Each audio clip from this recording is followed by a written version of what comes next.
Capítulo 26. Exortação para procurar tomar a Itália e libertá-la das mãos dos bárbaros. Consideradas, pois, todas as coisas a expostas, pensando comigo mesmo se no momento presente, na Itália, corriam tempos capazes de honrar um príncipe novo, e se havia matéria que assegurasse a alguém, prudente e valoroso, a oportunidade de nela introduzir nova organização que a ele desse honra e fizesse bem a todo o povo. Quer-me parecer concorrer em tantas circunstâncias favoráveis a um príncipe novo, que não sei qual o tempo que poderia ser mais adequado para isto. E se, como já disse, para se conhecer a virtude de Moisés foi necessário que o povo de Israel estivesse escravizado no Egito, para conhecer a grandeza do ânimo de Ciro, que os persas fossem oprimidos pelos medas, e o valor de Teseu, que os atenienses estivessem dispersos, também no presente, querendo conhecer a virtude de um espírito italiano. Seria necessário que a Itália se reduzisse ao ponto em que se encontra no momento, que ela fosse mais escravizada do que os hebreus, mais oprimida do que os persas, mais desunida do que os atenienses, sem chefe, sem ordem, batida, espoliada, lacerada, invadida, e tivesse suportado ruína de toda sorte.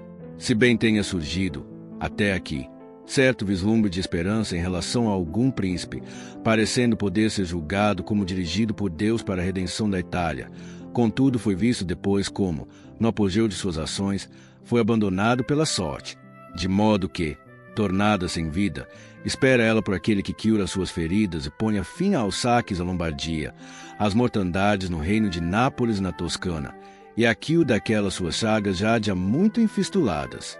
Vê-se como ela implora a Deus e envia alguém que a redima dessas crueldades e insolências bárbaras. Vê-se, ainda, toda ela pronta e disposta a seguir uma bandeira, desde que haja quem a impune. Nem se vê no presente em quem possa ela confiar a não ser na vossa ilustre casa, a qual, com a sua fortuna e virtude, favorecida por Deus e pela Igreja, da qual é agora príncipe, poderá tornar-se chefe desta redenção. Isso não será muito difícil, se procurar de seguir as ações e a vida dos acima indicados. E, se bem aqueles homens sejam raros e maravilhosos, sem dúvida foram homens, todos eles tiveram menor ocasião que a presente, porque os empreendimentos dos mesmos não foram mais justos nem mais fáceis do que este, nem foi Deus mais amigo deles do que de vós. É de grande justiça o que digo. Iustum enim est bellum quibus necessarium, e pia arma ubi nulla nisia armis pis est. Aqui há uma grande disposição, e onde esta existe não pode haver grande dificuldade, desde que se imite o modo de agir daqueles que apontei como exemplo. Além disso, aqui se vêem acontecimentos extraordinários emanados de Deus. O mar se abriu, uma nuvem revelou o caminho, a pedra verteu água, aqui choveu maná. Todas as coisas concorreram para a vossa grandeza. O restante deve ser feito por vós. Deus não quer fazer tudo, para não nos tolher o livre-arbítrio e parte daquela glória que compete a nós. E não é de admirar se algum dos já citados italianos não tenha podido fazer aquilo que se pode esperar face à vossa ilustre casa, e se, em tantas revoluções da Itália e em tantas manobras de guerra, parecer sempre que nesta virtude militar esteja extinta. Isso resulta de que as suas antigas instituições não eram boas e não houve quem soubesse encontrar outras, e nenhuma coisa faz tanta honra a um príncipe novo, quanto as novas leis e os novos regulamentos por ele elaborados. Estes, quando são bem fundados em sincera grandeza, tornam o príncipe digno de reverência e admiração. Na Itália não faltam motivos para introduzir-se qualquer reforma. Aqui existe grande valor no povo, enquanto ele falta nos chefes. Observei nos duelos e nos combates individuais o quanto os italianos são superiores na força, na destreza ou no engenho. Mas, quando se passa para os exércitos, não comparecem, e tudo resulta da fraqueza dos chefes, porque aqueles que sabem não são obedecidos, e todos julgam saber, não tendo surgido até agora alguém que tenha sabido se sobressair pela virtude ou pela fortuna de forma a que os outros cedam.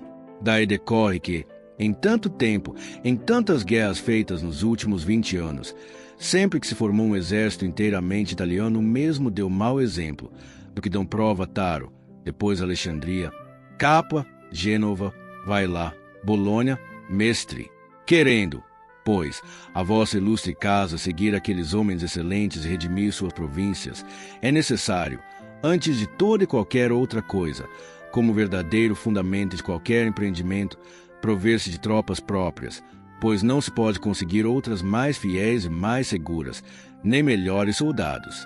E, ainda que cada um deles seja bom, todos juntos tornar-se ainda melhores, quando se virem comandados pelo seu príncipe e por este honrados e mantidos. É necessário, portanto, preparar esses exércitos para poder, com a virtude itálica, defender-se dos estrangeiros. E, se bem as infantarias suíças e espanholas sejam consideradas terríveis, em ambas existem defeitos, pelo que um terceiro tipo de infantaria poderia não somente opor-se-lhes, mas confiar em superá-las. Porque os espanhóis não podem enfrentar a cavalaria e os suíços deverão ter medo dos infantes, quando no combate os encontrarem obstinados como eles. Já se viu, e vê-se ainda, os espanhóis não poderem enfrentar uma cavalaria francesa e os suíços serem derrotados por uma infantaria espanhola. E, se bem deste último caso não se tenha tido plena prova, contudo viu-se uma amostra na campanha de Ravenna, quando as infantarias espanholas se defrontaram com os batalhões alemães, que têm a mesma organização dos suíços. Aí os espanhóis, com a agilidade do corpo e auxílio dos seus pequenos escudos, haviam se colocado debaixo dos chuços alemães e estavam certos de feri-los ou matá-los sem que os mesmos tal pudessem impedir.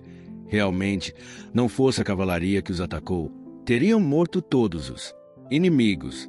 Pode-se, pois, conhecido o defeito de uma e de outra dessas infantarias, organizar uma diferente, que resista à cavalaria e não tenha medo dos infantes, o que dará qualidade superior aos exércitos e imporá a mudança de táticas.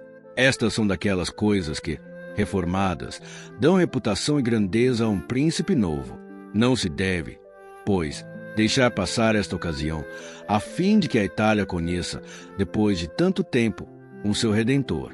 Nem posso exprimir com que amor ele seria recebido em todas aquelas províncias que têm sofrido por essas invasões estrangeiras, com que sede de vingança, com que obstinada fé, com que piedade, com que lágrimas. Quais portas se lhe fechariam? Quais povos lhe negariam obediência? Qual inveja se lhe oporia? Qual italiano lhe negaria o seu favor? A todos repugna este bárbaro domínio. Tome, portanto, a vossa ilustre casa essa incumbência com aquele ânimo e com aquela esperança com que se abraçam as causas justas, a fim de que, sob sua insígnia, esta pátria seja nobilitada e sob seus auspícios se verifique aquele dito de Petrarca: virtude contra furor tomará armas, e faça o combate